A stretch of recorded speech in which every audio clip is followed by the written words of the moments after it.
What's happening, everybody? It's your man, Michael Andrula, with Michael Allen and D'Angelo from Travel Costa Rica. Now, they put together some amazing insight into Costa Rica, and if you know me, of course you do at this point if you're listening. I've been to Costa Rica probably, 10 times. I do retreats there, so I want to do some research. So I'm getting videos online, and all you see is beautiful travel videos, but really no insight on how to operate, how to make sure that I'm not in my opinion, this is me talking, a mark. So if you travel to Hoboken and New Jersey and you didn't know a couple things, you could put yourself in a horrible position. Same thing in New York City, same thing anywhere. Usually I pay individuals, college students on all of my trips to educate me about the area so that I can, if you only have 7 days in an area, you need to know the in and outs quickly. Otherwise you're going to waste a lot of time. So Travel Costa Rica now, their site, their YouTube site gives you so much information on Costa Rica. If you ever considered traveling to Costa Rica, you should check that out. It's super fascinating. In fact, that they're doing it from Costa Rica, knowing how hard it is to upload the videos, stay focused there, is just amazing. And these guys have been there, I believe, for over 7 years. So they are really, really, really knowledgeable about it. So enjoy and book your trip, because this place is fantastic. I love Costa Rica so much, and I feel like it's a place everyone should go. So enjoy, because that's going to help you guys down there. Thank you. No, what's funny is you did the Febreze video, and I'm watching your videos, and guess what ad comes on in the States? Febreze. Oh, is it really? Yes. No idea. Yeah. So good. A couple things so that people have context. How long have you been in Costa Rica now, guys? This November will be 9 years. 9 years. Beautiful. Where are you guys from originally? Las Vegas. Vegas. Both? We came here from Vegas. I was there 15 years. He I was there 5 years. So originally from Arizona, okay. And Ohio. Fantastic. And was Costa Rica the first stop? Did you say I'm going to try Nicaragua, Mexico? Did you go straight to Costa Rica? we did the typical foreigner expat vacation here, fell in love with it, and said, "Oh, let's stay here." And 6 months later, we packed it all up in Vegas and came down here. But we felt we had an opportunity. We stayed at this hotel, a small hotel, and we ended up purchasing a percentage of it. So we kind of just said, man, we'll just take this opportunity. And we were both at kind of ends at our jobs in Vegas and just went with it. But it originally started as a vacation. It wasn't that we had planned to move down anywhere in Central America. So how many people do you think go to Costa Rica and then say, I'm going to move here? A huge percentage. I think they think of it. I think they like the romantic part about it. When I think they get home, they kind of realize that a vacation isn't the same as living here. Not even close. No. And people you kind of recognize that, I think. Let's jump straight to that. So there's the video Happier Than a Billionaire, and you guys posted a rebuttal, and you're crushing my dreams because I want to live on $1,200 a month in paradise and drink mojitos. Pina coladas. Yeah, pina coladas. You're saying that I can't do that? Not like they were kind of saying. I think they're a great couple. I really do. I just think it got edited a certain way to push the whole paradise to come down here thing. I'm sure if we even talked to them, they probably would have disagreed a little bit with the way it was edited, maybe a little bit too. But it's you could live for $1,200 for a little bit of time, but to sustain it, because one thing happens, you have an emergency maybe you have to go to the doctor or something. Well, that's going to ruin $1,200 a month real fast. So it's just not sustainable. Could you do it for a few months or maybe a little while longer, eating some beans and rice and living in somebody's house in a room? Yes. But you want to do that for the next 20 years? I don't think so. Probably not. So that's what's amazing is you guys you have to hustle in Costa Rica. You do. As Americans or wherever you come from, you have to hustle. Unless you have a bankroll, that's incredible. That's true. Exactly right. And you guys are putting together everything. You're doing, internet videos. You're doing tours. right? Yep, we have the whole travel agency with tours coming down here. Actually, we're starting a new thing in a couple months. We're actually going to take people that are thinking about living here, and we're going to take them, kind of show them the real life here for a 3-day kind of tour. Take them around to like the grocery stores, teach them banking, have them talk to a lawyer, A real estate person. So just any information that you're going to need to know why they're coming down here to live down here. Which is hugely important, and you deliver the message all the time. Make sure you come down and you don't just buy. There's a TV show called House Hunters. I don't know if you're familiar with it. Yeah. Yes, very. But they basically show this couple, and they're like picking between 3 different locations, and they have to decide in a week, which could be the worst possible idea in Costa Rica ever. Absolutely. Actually, they approached us. Really? Yeah. House Hunters International. It didn't work out, but they thought about it for a minute. Yeah, you guys probably would tell the truth. That's a bit of a problem. Are you crazy? You're going to look at 3 different places and just pick one? Yeah, right. So what is your advice to individuals that love Costa Rica, want to move down? And I know you've covered it in the videos before, but I would like to hear it one more time. I'm sure the audience would. Well, the biggest thing I would recommend is you need to come down here and live the life for at least 6 to 9 months before you make a major decision. The vacation is not going to tell you anything. You need to come to maybe a town you're thinking about living in and stay there and rent. You don't want to buy nothing. Don't buy property. Don't buy a car. Don't buy anything. Just stay down there, pick a place, rent a place maybe, and just live the life for 6 to 9 months. Would you? I definitely agree with that. But by all means, just do it. Just get up and do it. A lot of people think about it, talk about it, want to come down and do it. I say do it. Because it's not going to be romantic. It is not 2 kinds of monkeys outside your window every morning drinking coffee and, walks on the beach. It's just not really like that. Unless what you said, you have a bunch of money. That's a whole different thing. If you're coming down here loaded, you can definitely live that life as well. So you guys are going to take people and teach them these skills? You broke up a little bit. Are you guys going to teach people these skills in Costa Rica?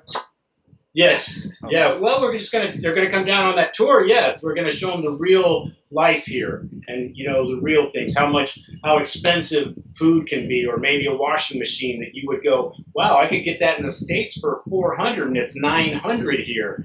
Because a lot of people have the misconception that Costa Rica is cheaper.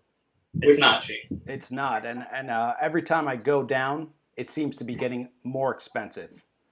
Maybe primarily I'm going to Tamarindo and Langosta.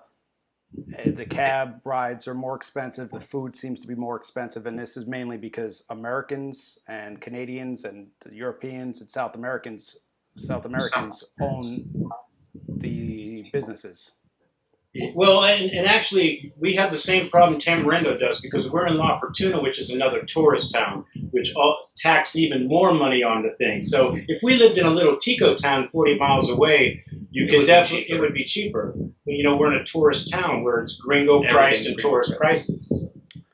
So La Fortuna is where the volcanoes are, correct? Exactly, yeah. Well, they're not a volcano.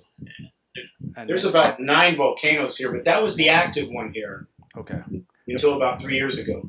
And what happened? It went dormant for a while. It's been dormant for 3 years, but it was going off for the last 40 years. So they built a town around it. Luckily, they've done enough to zip line and raft and canyoneering, a lot of other things. This is still a hub to come to because it's so beautiful here as well. And the volcano is still beautiful, it's just not erupting. That's fantastic. So what are the biggest benefits? You ask this all the time in your interviews. What are the biggest benefits of living in Costa Rica?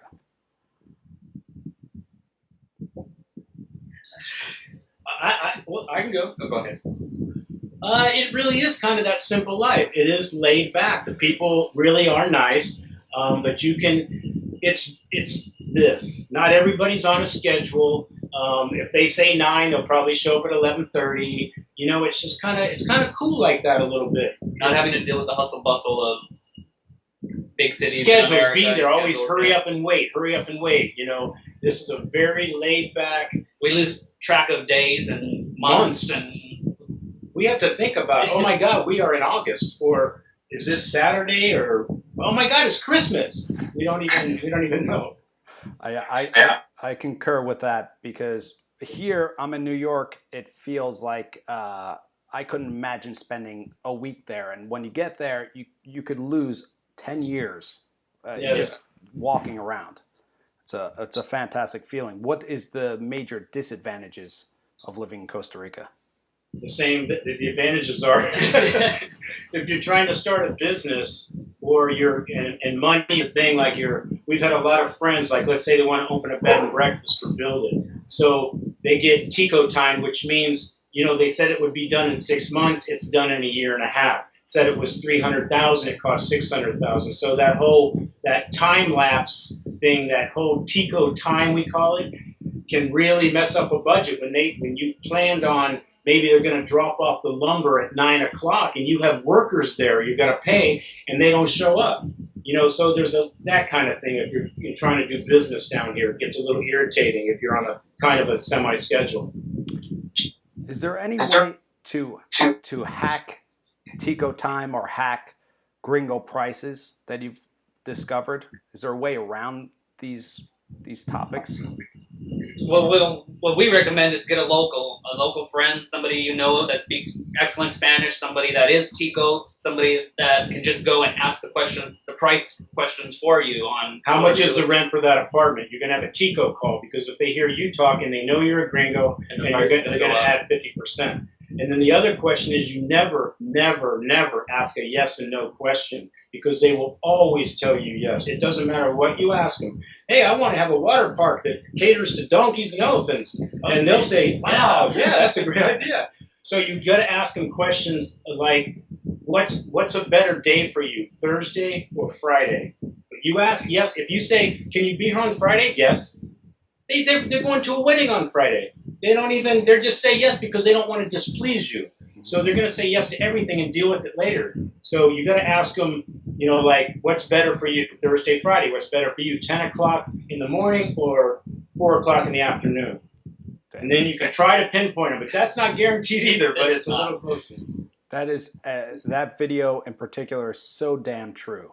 It's incredible, because I go down with a ton of harebrained ideas, and they are just telling me I could do all these things. They're just not, I'm like, this is fantastic. And then you realize none of this is going to happen at all. Right. It's kind of true. But Gringo pricing in particular has affected me when I take groups of 10 or 12 people and I pay the bill. And if I'm in town, in Tamarindo for a while, they just think I'm a millionaire and I'm taking my friends out to dinner every night. There's no kind of, and I do use a lot of locals all the time to help kind of negotiate these situations. But do you see that, do you feel like you're a permanent Gringo? If I moved there and I was there for 10 years, would I be able to feel like I was Costa Rican? Or once you learn the language and you're fluent in the language, then you definitely will fit right in. But until you know that language fluently, you're going to need some help. Yeah. Yes, yeah. Okay. So what are some of your favorite spots in the country? The Caribbean side is probably our favorite beach, or at least mine, Punta Uva, south of Puerto Viejo. Yeah, it's kind of closer to Manzanillo and Panama, actually. Yeah. Closer there. I like, I'm kind of big on the Nicoya Peninsula. I like Malpais and Montezuma. And then we have a pretty nice place up by where you go, Playa Hermosa, I think, is pretty beautiful as well. I saw that video. Hermosa. Have you been there? That's close to Tamarindo. I haven't. We drove around the country, but I don't think I've been to Hermosa. I needed some place that had the doctors in town, an evacuation plan in case somebody gets hurt, and had a lot of restaurant options. Next time I go down, if it's by myself, you're right. You have to just drive and find all these little jewels in the coast. True. Playa Hermosa, fantastic. So I wish my one client went down and she didn't watch your video. She just purchased a 5-bedroom hotel in Tamarindo. Very nice. So she's learning very quickly about the Tico Time on the renovations. Oh, it can really, if you're on a budget, it can be a problem. Especially when hotels and the tourist industry is trying to get stuff done before the high tourist season gets here, and then your Tico Time and you don't get to open up for the tourist season, it can really hurt you. Yeah. So if anybody is listening, just how many videos do you guys have? 315 maybe? 315, which is fantastic because when I'm in Costa Rica and I upload a video, it takes me forever. I don't know if you have better internet than me. Very true. But the expat interviews are some of the most fascinating ones. Yeah, a lot of people like those. Yeah, when those people are watching, those are people that are kind of considering to come down here, which is what got us wanting to take people around that were considering Costa Rica to see kind of the truth about it, because we wanted to tell them the truth about living here, not just because a lot of the tours they have here that do that are pushing property and real estate. They have an agenda. Yeah, come on down. We're going to show you Costa Rica. Look at this nice hospital, but look at this nice property for $250,000. You know, so they have an agenda to not really tell you maybe some of the negative sides of living here. You know, so we want to do that. Yeah, and there's good and bads all over, and the crime video is incredibly important. In New York, there's somebody's probably getting hit in the head as we speak. You know, if you leave your stuff around in Costa Rica, it's probably going to get picked up, and you should just know that. But you also have additional videos like the flat tire scam, and a bunch of things I didn't realize. So I feel like I'm more prepared. That's why I fully endorse you guys as the go-to source on Costa Rica. You have all my trust. Next time we come down there, I definitely am going to hit you guys up.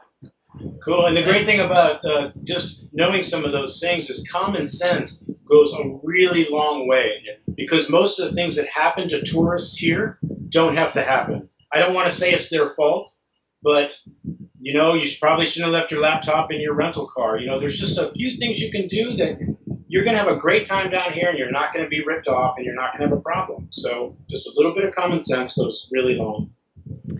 I see Costa Rica, and it seems to be experiencing a big change. I see the children are going to school. They seem like they've spent a lot of money on education as a country. And then we have, you know, the older generation that maybe is used to the old lifestyle. Does it feel like it's changing to you? They're getting a little bit more westernized. Yeah. I mean, it's still kind of cool to see families. They're big time into families, which is way cool. But they're also, you know, they're getting the phones. They got the iPhones now. They're getting their heads down in there a lot as well. So there's definitely getting that the Western influence. Mm-hmm. Definitely. And it's definitely good to keep it a little wild. What do you guys see? Do you feel like you're going to be in Costa Rica forever? It's just kind of I don't know. I think it's like we want to continue doing what we're doing, but we wanted to make that the opportunity so we can travel more ourselves, because we both like to travel. So if the outcome is to travel all around. We went to Japan recently. Oh, nice. That was kind of cool. So travel's the whole motivation of pretty much of everything. Not a BMW, not a new leather couch, not a picture over the couch, is to travel. Because travel is an education in itself. Yeah, I think so. Different cultures, different, you know, you learn a lot, I think, going to different countries, do things different or whatever, so it's interesting. Do you guys have a typical day schedule? Do you keep No. That's not true. We kind of do. Okay. We have a semblance of a schedule. Okay. Usually we're working out maybe in the morning. We try to get together and do we have to answer emails in the morning. We have too many emails not to get those going right away. You know, people inquiring about travel packages and such. And then it's just the afternoons are kind of open. Then a lot of times we're socializing in the evening, because it's just what you do here, and end up drinking some beers every now and then. Yeah, and And people. don't schedule like in the States when we lived there. Yeah, if we don't want to do something, we just say, forget it. Let's go do something else. God bless you guys, really, honestly. And it's so damn pleasant in the evening. You could just be out. People are out. It's so cool that they're not on the phones.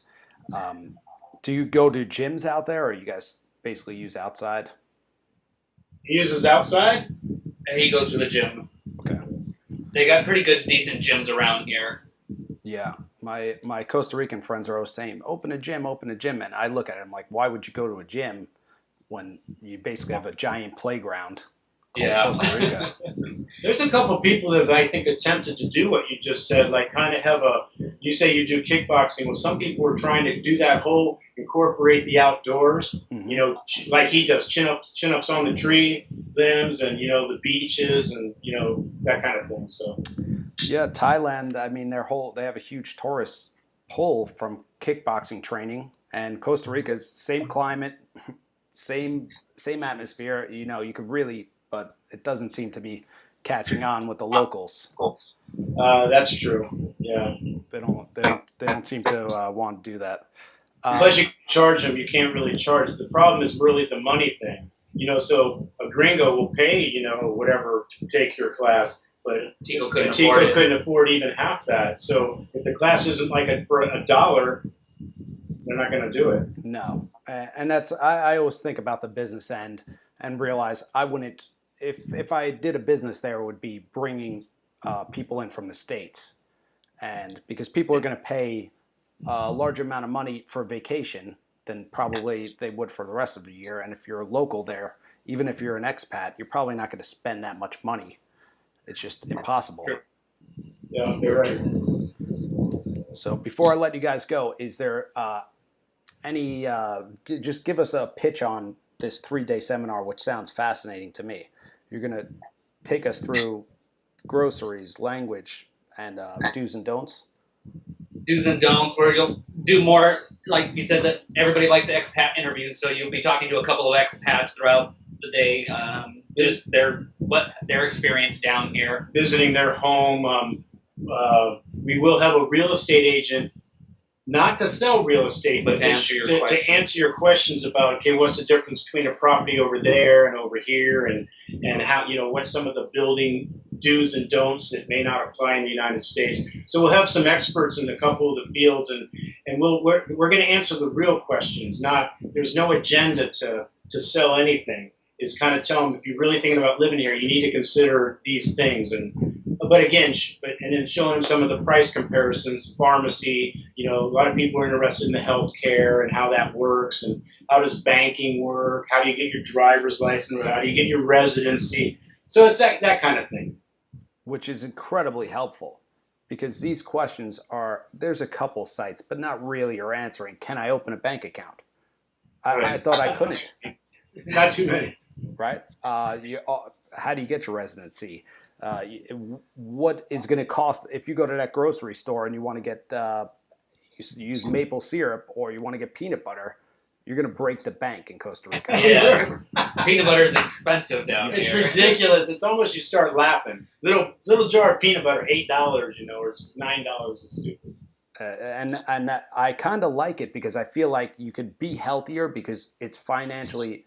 If you want to drink soda, it's going to cost you. Yeah. You don't eat anything like you do in the States. It's unbelievable. You can eat way healthy, and you can eat cheap. It's just if you want your Doritos and your peanut butter and your processed foods, You're gonna pay out the nose for it.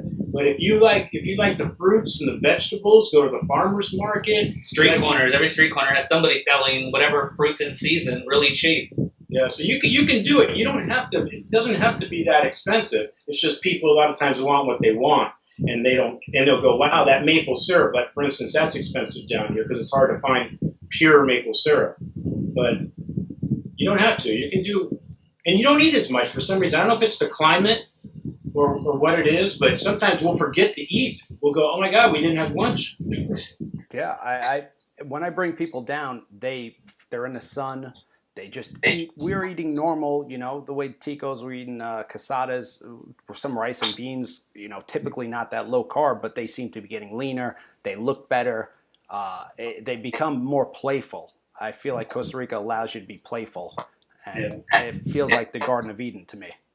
Yeah, definitely true. Right. Yeah.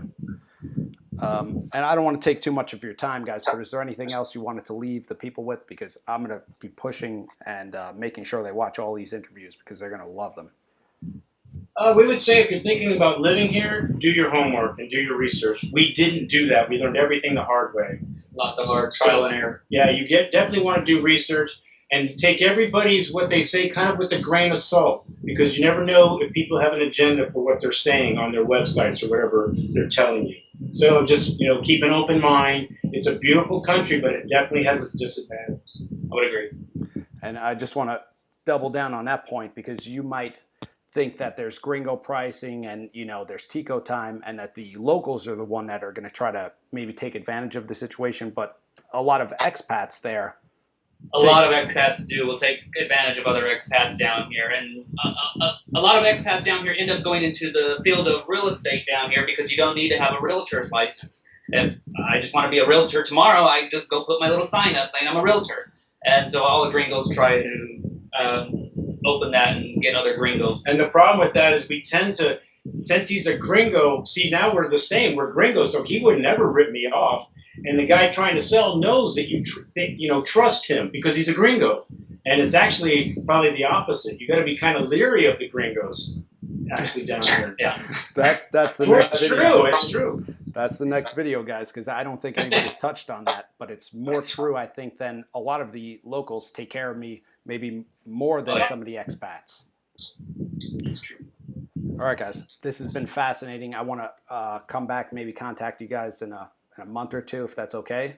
And we'll do a pre-roll and an introduction and an exit. If you have any other needs or wants for the video, please let me know. And I just keep rocking. You guys are fantastic. We're loving it on this side. We're going to donate. We're going to click on the ads. All right, guys. Thank you so much. Well, get in touch with us when you're in Fortuna area. We'll be in late October. All right. Cool. We'll be around. All right, cheers. Cheers.